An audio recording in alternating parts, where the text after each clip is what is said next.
Hi everyone, thanks for visiting my channel. If you're new here, welcome. I'm Carol and I'm so glad that you stopped by. I hope you will consider subscribing, like and share my videos, and follow me on social media. I will leave all the links in the description box below. So today we're going to do some canning.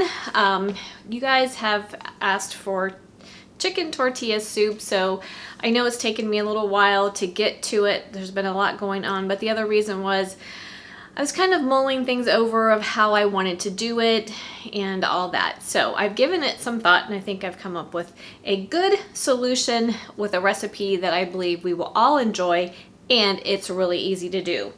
So what I've done is I went through all my canning books, kind of collected, looked at different recipes and thought, I like that, no, I don't like that. But I came across one in the Amish Canning Cookbook. If you've hung around my channel very much, you know that I enjoy this book. So if you don't have it, you need it in your canning repertoire.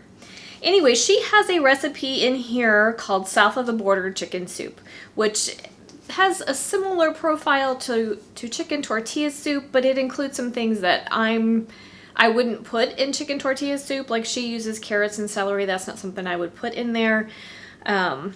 And then the rest of the ingredients are pretty much things that are similar to chicken tortilla soup. So I'm going to use this recipe as a guide and then kind of tweak it to my own. If you've hung around me very much, you know that I kind of like to do that anyway. So the thing that I really enjoy about this recipe is that it uses some things from our pantry that are already prepped. So this is going to be really simple to put together. We're going to dump everything in a pot, bring it to a simmer for 5 minutes, and then we're all ready for canning. So this is going to be no-brainer, super simple. She uses 3 boneless, skinless chicken breasts, cooked and shredded or cubed.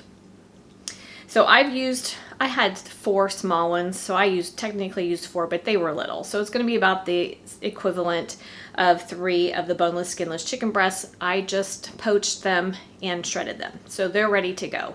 That is the hardest part of making this, is poaching your chicken. Then she mentions the carrots and celery, which I do not want in my chicken tortilla soup. So I'm nixing those. And instead, I'm going to be adding, I had 1 large jalapeno that I chopped and 1 poblano pepper that I chopped in the place of those ingredients. And then I'm also adding a fresh chopped onion. She does not use fresh chopped onion in this recipe, so I added that. So I'm taking out the carrots and celery, I'm adding an onion and 2 different types of peppers. Totally safe changes. Then her recipe calls for 6 cups of tomatoes, diced. They can be fresh or they can be canned. So I took 2 quarts of my canned whole tomatoes and I diced them. And 2 quarts, roughly, by the time that you chop them, makes about 6 cups. So that was super simple to do. If you do not can tomatoes, you could certainly get you some canned tomatoes from the grocery store. Just a little word here for those of you who do can tomatoes. This is a perfect reason why I like to can tomatoes whole, because you can chop them, you can puree them, you can turn them into sauce, you can do a million different things with them. So you're not locked in if you just can them a certain way with certain spices and all that, or they're just chopped or they're just crushed or however you can them. It's really nice to have them whole because then you have a lot of ways that you can use them. So I always can mine whole in water. Her recipe does call for, she says, 4 to 6 jalapeno peppers. Again, I did 1 poblano and 1 large jalapeno. And she also makes note that you can use finely diced, fresh, or you can use canned. So if you can jalapenos from your garden, this would be a great place to use them. Save you a little bit of time. Then her recipe calls for 2 15-ounce cans of kidney beans. And that's referring to commercially canned beans. I'm not going to use kidney because traditionally it is black beans that is in chicken tortilla soup. So I'm going to be using 2 jars of my Chipotle Black Beans. If you've hung around my channel for a while, you are familiar with these beans. The nice thing about this is they are already seasoned. They already have a lot of the flavors in them that we need. So 2 pint jars of our black beans is going to be similar quantity to 2 15-ounce cans of kidney beans. Then her recipe calls for 12 cups of chicken broth. I am going to be using 2 quarts of my chicken stock, and I have a recipe on my channel for that. I will link it for you. But I'm also going to be using my roasted corn stock. Now, if you guys are not familiar with this, I highly, highly recommend that you familiarize yourself with this because this stuff is absolutely divine and it is going to be totally delicious in this recipe. So I'm going to use, like I said, 2 quarts of chicken, and then the rest I'm going to use my roasted corn stock. That is going to be fantastic. If you have plenty of corn stock on your shelf, that is all I would use here. Roasted corn stock just goes beautifully with chicken tortilla soup. It would just add a ton of flavor here. So if you have plenty of it, just skip the chicken stock and go straight for the good stuff. The roasted corn stock. Speaking of roasted corn stock, this past summer when I made my corn stock, my husband and I tried something a little bit different. He grilled the corn for me on the grill to get a little extra roasty flavor in there. And this recipe and chicken tortilla soup as well calls for corn. After you roast your corn to make your corn stock, you cut off the corn kernels and you save those for other recipes. Hello, we're going to use them in this recipe. So I have 3 cups of frozen corn from the roasted corn stock that I made earlier this year. So that is going to be delicious in here. Her instructions for her soup state that you can use fresh or frozen. I'm going to use my frozen. Like I said, it's going to make life easy for me today, and it's going to taste super delicious. And then the rest of what she has listed is just spices. We're going to be using seasoned salt, some smoked paprika, Mexican oregano, of course. That is a spice that I absolutely love in any type of Latin Mexican cooking. Some cumin, and then also some dried cilantro. So those are all optional. I'm also going to be using some garlic powder. You could use fresh garlic if you prefer. She does state that you can use 3 cloves of minced garlic if you'd like. I'm just going to use garlic powder. It's super simple to do. However, that being said, if you are using the Chipotle Black Beans, you're going to want to put all your soup together first, taste it, and then adjust your seasonings accordingly because they are already highly seasoned. So we are ready to go. So we're going to drop everything that I just talked about in our pot with the exception of the chicken. We don't want to overcook it because it's going to get processed when we process our soup. Everything else is going to go in our stock pot. We are going to bring it up to a boil, reduce it to a simmer for 5 minutes, add our chicken, heat it through, and we're ready for canning. Super simple, right? Okay, guys, here we go. I'm going to add my roasted corn stock. Chicken stock. I'm gonna go ahead and turn on my heat to a medium-high. And then we are going to add 6 cups of diced tomatoes. I'm going to add 1 large chopped onion, 1 poblano pepper, 1 large jalapeno. You can adjust that to however much that you want. If you like a lot of spice, you could add a few more jalapenos if you'd like. 2 jars of our Chipotle Black Beans. I'm not going to drain them. I am going to use them with their liquid. And then we need 3 cups of our corn.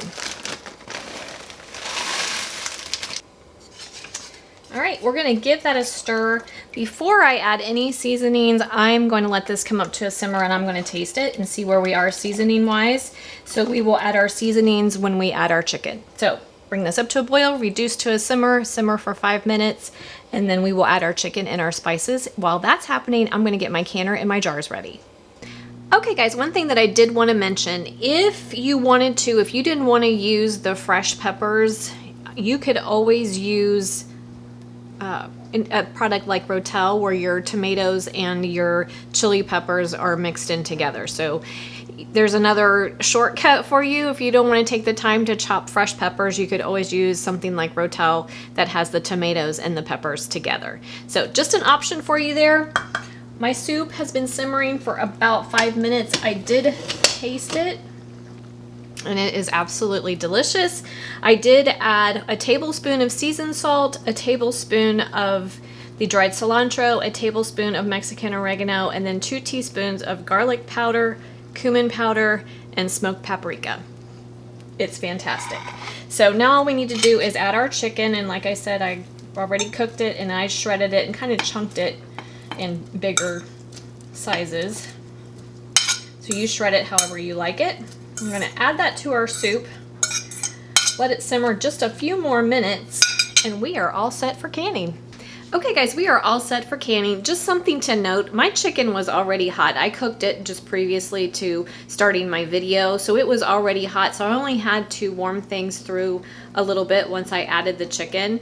If your chicken is cold, you want to make sure that that's heated all the way through before you start the canning process. So however long it takes you to make sure everything is heated through after you add your chicken, that's how long you cook it before you start canning. That's important for it to be heated all the way through before you get started. So modern canning guidelines state we don't need to pre-sterilize lids or jars. I washed my jars and I have them hot in a sink full of hot water, washed my lids, set those aside.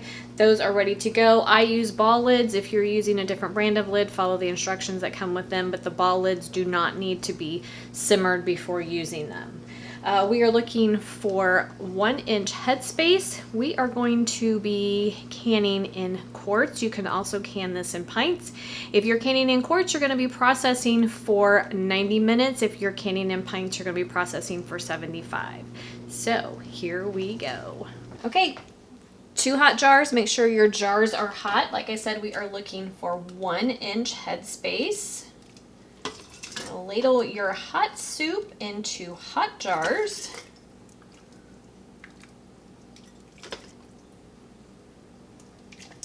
Okay, once you get to your 1-inch headspace, you're going to use a debubbling tool, plastic butter knife, or chopstick to release your air bubbles. So just poke around your jar. If your headspace changes, you may want to top off your jars. Mine look pretty good. We want to stay at the 1-inch headspace. Take a paper towel dipped in white vinegar to clean the rims of your jars. We don't want anything to interfere with a good seal. Center your lid.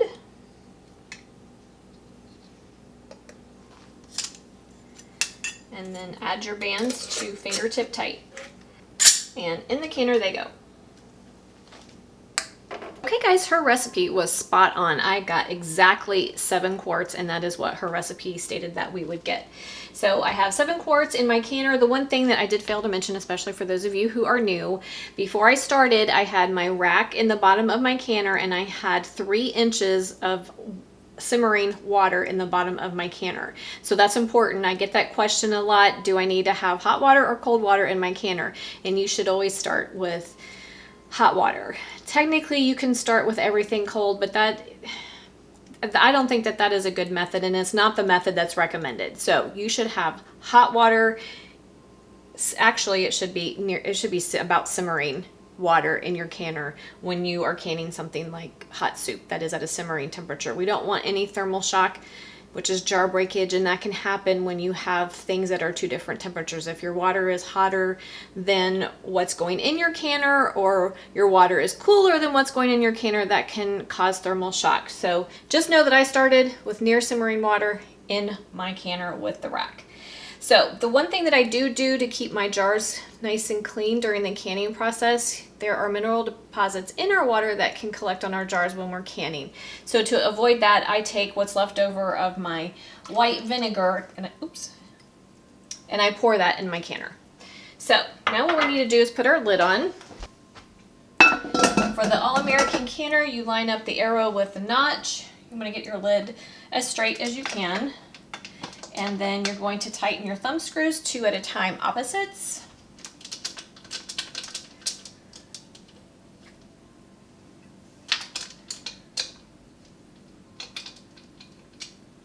And then we're going to crank the heat up to high. We are going to watch for steam to be coming out of our vent. We want to vent for 10 minutes, so we want to see a steady stream of steam coming out of the vent for 10 minutes. Once that happens, then we can apply our weight, and when we get up to pressure, we can start timing. So when we get there, I'll bring you back. Okay guys, we have a steady stream of steam coming out of our steam vent. So we want that to happen for 10 minutes. Once we get to our 10-minute point, you want to go ahead and apply your weight. For my altitude, I'm canning at 10 psi. If you are using a dial gauge canner, you're going to be canning at 11 psi. So make sure you know your altitude, make sure you know what psi is appropriate for where you live.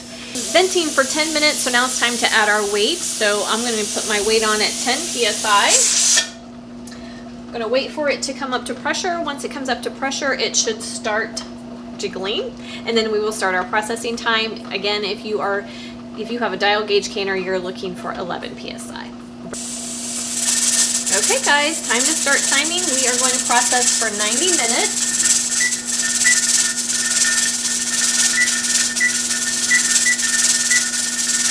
What you want to do at this point is reduce your heat slowly. We do not want it jiggling this vigorously throughout the whole canning process. So slowly reduce your heat just to maintain a rock of 1 to 3, 1 to 4 times a minute, depending on your canner. There are some canners that require the counterweight to rock continuously throughout the process. So make sure you understand the instructions that come with your canner. For the All-American canner, you need it to rock about 1 to 3, 1 to 4 times.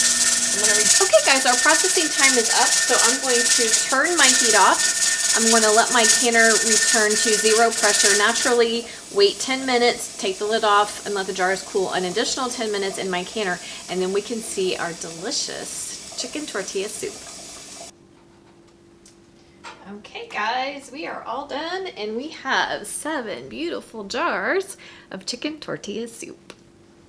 And I will leave instructions in the description box below for you on how to thicken it up a little bit when you open a jar. I like for mine to have a little bit of extra body to it, so I use a slurry of cornmeal and water and let that simmer for a minute or two, and then let the soup sit for a couple of minutes, then add my tortillas and toppings, and it's just fabulous. So thanks for coming along with me today, guys. I hope you enjoyed this video. I hope you will give this a try. And again, the recipe is so great and so simple that it's also one that you, even if you're not canning, you could use it that way as well. So have a great day, guys, and I will see you next time. Make sure that you allow your jars to sit undisturbed 12 to 24 hours. Then remove the bands, check your seals, wash your jars, and store them in a cool, dark, dry place. I'll see you next time.